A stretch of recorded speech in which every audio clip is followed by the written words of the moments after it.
मैं हूं doctor surveys Ansari. आप देख रहे हैं यूट्यूब चैनल पाइल्स आयुर्वेदा। मैं वर्ष 2011 से मलद्वार के रोगों से बचाव, रोकथाम व इलाज के लिए अपनी सेवाएं प्रदान कर रहा हूं।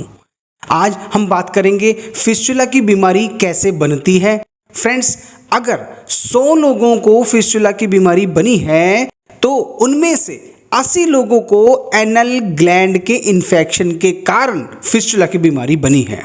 बाकी जो 20 लोगों को फिस्टुला बना है किन्हीं और कारणों से बना हो सकता है, जैसे कि किसी को ट्यूबरकुलोसिस के कारण भी फिस्टुला बन सकता है, किसी मरीज को क्रॉन्स डिजीज के कारण भी फिस्टुला की बीमारी हो सकती है, या किसी तरह से मलद्वार पर आघात हो जाए, चोट लगने के कारण भी फिस्टुला बन सकता है, या फिशर के रोगी को भी फिस्टुला बन सकता है, और पाइलोनेडल साइनस के रोगी को भी फिस्टुला की समस्या हो सकती है। पर इन मरीजों की संख्या कम होती है। 80% मरीजों में तो एनल ग्लैंड के इन्फेक्शन के कारण ही फिस्टुला की बीमारी बनती है। आइए फ्रेंड्स, आज हम एनल ग्लैंड को अपनी आंखों से देखेंगे और देखेंगे कि कैसे इनमें इन्फेक्शन हो जाता है, जिस कारण से फिस्टुला की बीमारी बन जाती है। ये देखिए, ये मानव की एनल कैनाल का चित्र है। पढ़ाई करने के लिए इसको 3 पार्ट्स में डिवाइड किया जाता है: अपर जोन, मिडल जोन और लोअर कुटेनियस जोन। मलद्वार का जो अपर जोन रहता है वो एनोरेक्टल रिंग से डेंटेट लाइन तक रहता है। ये देखिए, ये डेंटेट लाइन होती है और एनल कैनाल के लेटरल साइड में इंटरनल स्फिंक्टर होता है और उसके बाद एक्सटर्नल स्फिंक्टर होता है, और इन दोनों स्फिंक्टर्स के बीच में इंटरस्फिंक्ट्रिक स्पेस होता है, और सबसे बाहर की ओर इस्चियोरेक्टल फोसा और इस्चियोएनल फोसा रहते हैं। तो फ्रेंड्स, ये जो डेंटेट लाइन होती है यहीं पर कॉलम ऑफ मोरगैग्नी रहते हैं, इसके नीचे एनल क्रिप्ट्स रहती हैं, और इन्हीं एनल क्रिप्ट्स में एनल ग्लैंड की डक्ट ओपन होती है। तो फ्रेंड्स, 2 कॉलम ऑफ मोरगैग्नी के बीच में एनल क्रिप्ट्स रहते हैं और इन्हीं एनल क्रिप्ट्स में एनल ग्लैंड की डक्ट खुलती है। ये देखिए, ये एनल ग्लैंड है। ये संख्या में 6 से 9 तक हो सकती हैं। अब फ्रेंड्स, ये देखिए, ये जो आपको डार्क कलर में दिख रहा है ये एनल ग्लैंड, और इस एनल ग्लैंड की डक्ट ये देखिए, ये एनल क्रिप्ट्स में खुल रही है। असल में दोस्तों, हमारे मलद्वार को एक तरल लिक्विड की ज़रूरत होती है जिससे कि मलद्वार गीला रह सके। तो यही वे एनल ग्लैंड्स होती हैं जिनमें म्यूकस बनता है और मलद्वार में सिक्रीट होता रहता है। आम भाषा में बोलूं तो इन एनल ग्लैंड्स की वजह से ही मलद्वार अंदर से हमेशा गीला रहता है।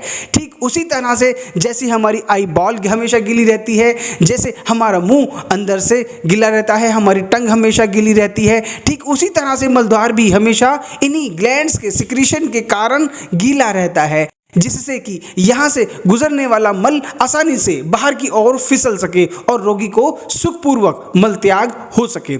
लेकिन कई बार जब किसी को पतली पॉटी आती है तो इन्हीं एनल क्रिप्ट्स में पतली स्टूल एंटर कर जाती है और एनल क्रिप्ट से होते हुए एनल ग्लैंड में चली जाती है और एनल ग्लैंड को इन्फेक्टेड कर देती है, जिसको क्रेप्टोग्लैंडुलर इन्फेक्शन कहते हैं, और इसमें पस बन जाती है। तो जो एनल ग्लैंड व्यक्ति के मलद्वार की रक्षक थी, जो एनल ग्लैंड मलद्वार को वेटी रखने में कंट्रीब्यूट करती थी, इन्फेक्शन होने के बाद वही एनल ग्लैंड रोगी के मलद्वार की भक्षक बन जाती है, और पस जहाँ पर इकट्ठा हो जाता है तो इन्फेक्शन बढ़ता जाता है, और ये पस और भी अधिक पस बनाने लगता है, और पस सुगमता से जिधर को मूव कर सकता है उसी दिशा में गति कर जाता है और इन्फेक्शन फैलने लगता है और फिस्टुला का ट्रैक निर्मित होने लगता है। अगर पस ग्रेविटेशनल फोर्स के कारण नीचे की तरफ चल पड़े तो ये फिस्टुला बाहर स्किन पर आकर खुलते हैं।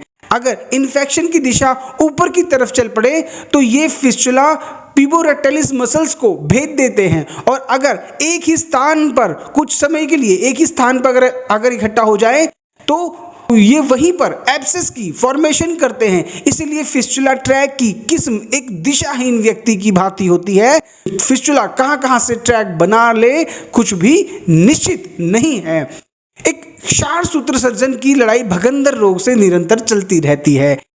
एक नया मरीज फिस्टुला ट्रैक का नया नक्शा लेकर हमसे मिलता है और जरूरी नहीं किसी को पतले दस्त होंगे तभी उसको फिस्टुला बनेगा। नॉर्मल स्टूल से भी एनल ग्लैंड इन्फेक्टेड हो सकती है। और सबसे बड़ी बात तो यह है कि अगर किसी की एनल हेल्थ अच्छी है, चाहे उस व्यक्ति को कितने भी पतले मोशन हो जाएं या कितना भी हार्ड स्टूल उसको पास आउट हो जाए, उसको कुछ नहीं होगा, क्योंकि मलद्वार की गुड हेल्थ ही आपको भगंदर रोग से बचाती है।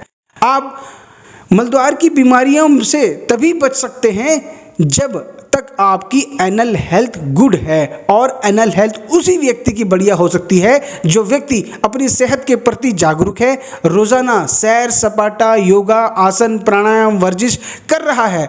मैं अपने सभी मरीजों को क्षार सूत्र चिकित्सा के बाद यही बताता हूं कि आप भविष्य में कैसे ठीक रहेंगे। उसी का बहुत स्ट्रांग मैनेजमेंट मैंने तैयार किया हुआ है कि मेरे मरीज को, मेरे पेशेंट को मलद्वार की समस्या दोबारा ना बने। इसलिए हमारी टैगलाइन है रिमूव पाइल्स फ्रॉम लाइफ। ये तभी संभव है जब आप अपनी सेहत के प्रति जागृत हो जाएं। अंत में आप सभी का बहुत बहुत धन्यवाद।